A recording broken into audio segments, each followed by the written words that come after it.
দিনের পর থেকে যেদিন থেকে নিখোঁজ মানে কিছু নাই আর মানে সব আমাদের মানে আমাদের ডাক্তার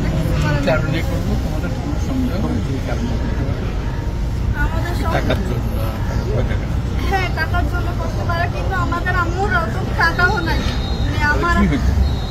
ওরা তো বলতেছে যে গাড়িতে বলতেছিল যে টাকার সম্পত্তি আর আমার আম্মুর নানা একটু সম্পদ আছে এরকম ওইটাই বলতেছিল বারবার মানে সব আমার আম্মুর নামে ছিল আর আমাদের হচ্ছে একটা আমরা যেখানে থাকি বসত বিরাট ওইটার থেকে বেশিরভাগ হয়েছে ওইটা আমরা ছোটো থাকতে একটা কেস চলতেছিল আমাদের ওইটা নিয়ে ওই সত্যি হ্যাঁ আমরা হচ্ছে ওদেরকে সন্দেহ করি কারণ আমাদেরকে যেভাবে দরকার ছিল আমার বাসায় জানে না কিন্তু পুরা মানে এফবিতে পোস্ট দিছে যে রেবি নেওয়া আটক করেছে কিন্তু আমাদের বাসায় শুনতে জানে না ওদের থেকে জানছে আমাদের বাসায় তোমাদেরকে তুলে আনার আগের থেকেই ওরা ফেসবুকে পোস্ট দিচ্ছে যে র‍্যাব দিয়ে তুলে নিচ্ছে আর হচ্ছে আমাদের যেই বসত বাড়ির যে মামলা চলেছে ওর বাইকটা হচ্ছে র‍্যাব 2 তে ছিল তখনকার হ্যাঁ ওই র‍্যাব 2 তে ছিল নামটা কি তোমার নামটা বলো আফসানা নুরি আলিয়া তোমার তখন বয়স কত ছিল আমার মায়ের নাম হচ্ছে রেজিয়া বেগম রেবি তখনকার 39 বছর ছিল কত সালে তোমাকে নিয়ে 2015 সাল 9 মাস 22 তারিখ বাবা আছেন জি আমার বাবা আছে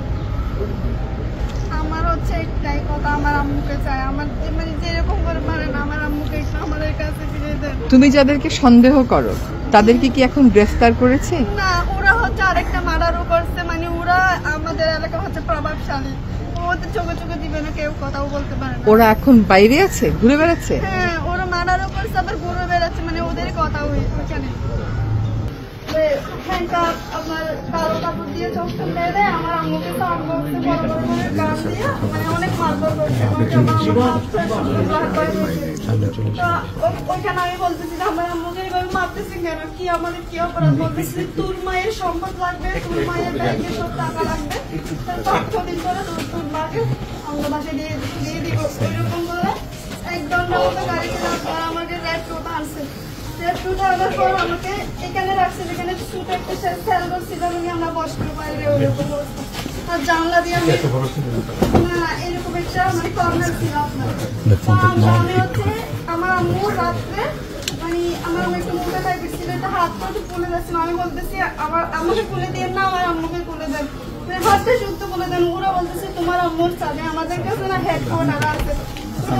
আমার বাথরুম এসছে আমি বাথরুম এসছে একটু খুলে দেন আমি অনেক চিৎকার চেষ্টা করছি আমাদের পায়ে শুধু ধরছি খুলে দেন তারপর আমার আম্মুর ওয়াশরুম আমি করে এবার গিয়েছি ওই সাইডে গেছি এটা হচ্ছে অনেকগুলো রাইডের আছে না ওইরকম একটা সিট অনেকগুলো সিট ছিল আমরা বাথরুম করে এসেছি পুরো আমি র্যাবের কাপড় পরছি এখন কালো দিচ্ছি আর এখানে র্যাব লেখা আছে ওইরকম দিচ্ছি তখন আমি সবগুলো দেখেই পেয়েছি কারণ ওই আমার একদিন এক রাত্রে আবার ওই দিন রাত্রে আমার আম্মুকে মারা হয়েছিল আবার মারছে কিন্তু আমাকে কিচ্ছু করে না সব আমার আম্মুকে একদম মহিলাকে মারছে আপনার একদম পুরুষ এত বড় একটা পুরুষ আমার আম্মুকে মারছে আমার কামড়ে কিন্তু আমি কিছু করতে পারি না তারপরে একদিন এক রাত রাখার পর বাগিয়ে যখন আমার আম্মুকে আর আমাকে আবার বাইর করছে আপনার বাইর করে 1 ঘন্টা মতো গাড়ি চালিয়ে চালার পর হচ্ছে আপনার কমলাপুর স্টেশনের আগে আমাকে বলতেছে যে আপনাকে 800 টাকা দিব আপনার বাসার ডিটেলস দিব আপনি কোথায় চলে দেখেন ওইটা মানে মুখ থেকে ইয়া করেন আমাকে লাথি মেরে ফেলে দিচ্ছে গাড়ি থেকে ধাক্কা দিয়ে ফেলে দিচ্ছে গাড়ি থেকে আমার অজ্ঞান হয়ে যায় একটা ইমাম সামনে আমাকে পাইছিল পাওয়ার পর বাস কাউন্টারে গেছে পর আমার নাম্বার টাম্বার নিয়ে আমার আব্বুদাকে কল দিতে কল দেওয়ার উপরে আসছে আমরা আবার ওই দিন রাত্রে সকালে আমরা আবার রেড 2 আসছিলাম আসার পর আমি একদম মানুষের এখানে ফিরে ফেলছি ওরা আমাকে এইভাবে ধরে ধাক্কা দিয়ে আবার বাইরে করে ফেলছে তখন থেকে এখন 9 মাসের প্লাস আমার আমার কোনো খোঁজ নাই আমরা এখন জীবিত ওনার মৃত কিচ্ছু জানি না আমরা জি আমাদের হচ্ছে আমার আম্মুকে জীবিত চাই আমরা